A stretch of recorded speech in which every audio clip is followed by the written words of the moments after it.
भयो दिप्ती? आज म प्रियाको घर जाऊँ, उसले हिजो बोलाकी थिए। साँच्चै नानु, तिमीले त मलाई सम्झायो। अमेरिकाबाट फर्केदेखि त शर्मिलालाई भेट्न पनि गएको छैन। ल हिँड, म पनि जान्छु। एकछिन पर्ख है, प्रियाको लागि केही चक्लेटहरू लगिदिनुपर्छ। ओके मम।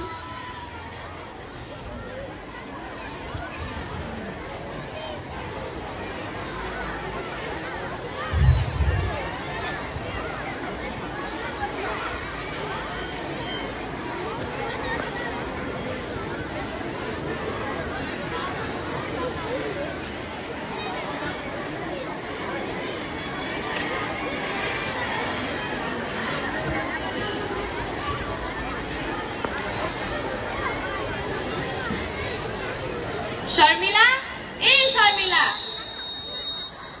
ओहो सुधा दिदी, आज बल्ल फुर्सद भयो हजुरलाई। नमस्ते आन्टी। आउनुहोस् न भित्र। अबे दिदी त कति ठुली बाकी। यो ल तिम्रो लागि। हाम्रो घरमा आउँदा पनि यस्तो लिएर आउनुपर्छ र? धैट लाटी, तिम्रो लागि लिएर आएको त, छोरीको लागि पो लिएर आएको त। खाउ लाउने फेरि। दिदी पनि। आन्टी प्रिया कता छे? आज स्कुलको कार्यक्रम रहेछ, त्यसैले भित्र तयारी गर्दैछ। जाउँ न भित्र आउँछौ। दिदी हिँड्नुहोस्, हामी पनि किचनतिर जाउँ। म आज मिठो चिया बनाएर खुवाउँछु। आउनुहोस्। ल हेलो प्रिया। हाई दिदी, कहिले आयो? 10 दिन भयो। अनि मेरोमा चाहिँ आउन भ्याएन? आऊ बस। प्रिया, हाउ फनी ड्रेस। किन लगाएको यस्तो? आज हाम्रो स्कुलमा प्रोग्राम छ नि त। अनि यो ड्रेसमा टोपी पनि लगाउनु पर्छ? पर्दैन, तर आज चाहिँ टोपी दिवस हो नि त, त्यसैले लगाएको। टोपी दिवस के हो यो? हेर दिप्ती, हामी नेपालीको पहिचान हो यो टोपी। देश विदेश सबैतिर हामीलाई चिनाउने यो ढाका टोपीको सम्मानको लागि आजको दिन हरेक नेपालीले यो टोपी लगाएर हिँड्छन्। बल्ल बुझे। त्यही भएर पो बाबाले आज दौरा सुरुवाल र ढाका टोपी लगाएर हिँड्नु भएको रहेछ। हेर प्रिया, तिमी अझै ठिक परेकी छैनौ। शिल्पा आउन बस, म ठिक पर्दैछु। आऊ, ऊ मेरी साथी दिप्ती, ऊ अमेरिकाबाट आएकी। हाई दिप्ती। हाई शिल्पा। शिल्पा आऊ, एक पटक प्र्याक्टिस गरौ। कतै स्टेप बिर्सेको त छैनौ? दिप्ती, हामी नाचौँ, तिमी हेर ल।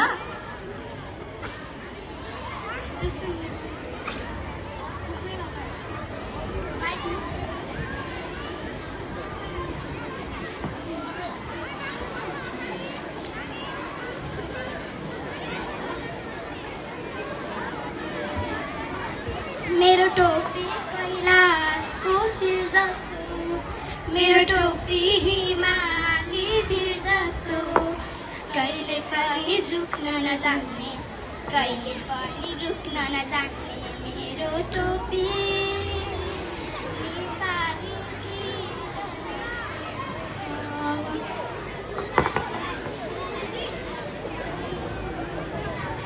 ओहो, के गरेको यस्तो? आउन बस। दिदी, तिमी कहिले आयौ? 8-10 दिन भयो। स्कुल छुट्टी हो र? होइन नि, आज हाम्रो स्कुलमा ढाका टोपी दिवसको प्रोग्राम छ र हामीले डान्समा भाग लिएका छौँ। ढाका टोपी प्रोग्राम?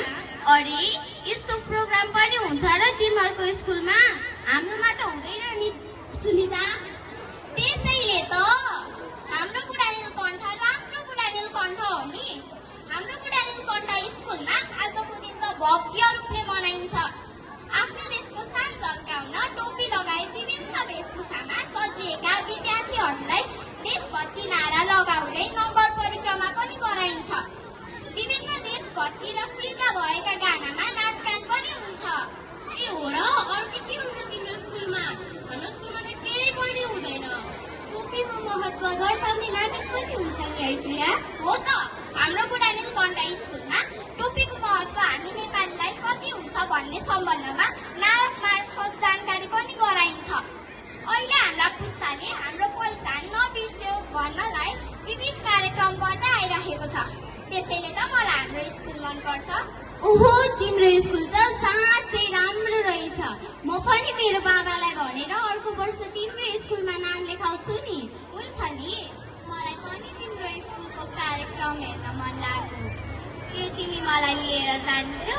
हुन्छ नि जाउँ न त। अनि विनिता र सुनिता तिमीहरू पनि जाने हो? होइन, हामी त स्कुल जानु पर्ने। तिमीहरू पनि जाऊ, हामी घर जानु पर्छ। बाई बाई, तिमीहरू इन्जोय गर, हामी त स्कुल जानु पर्छ। By by.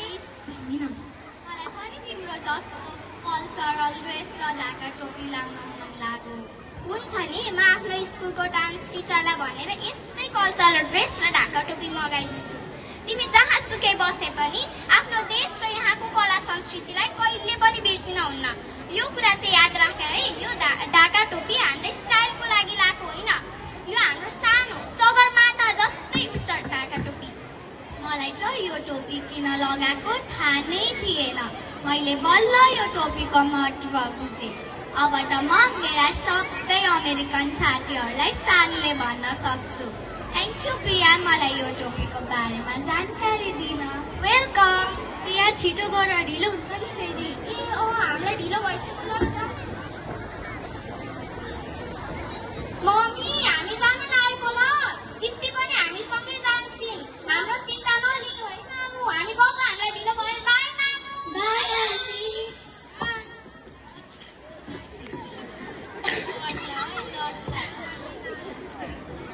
Excellent, excellent.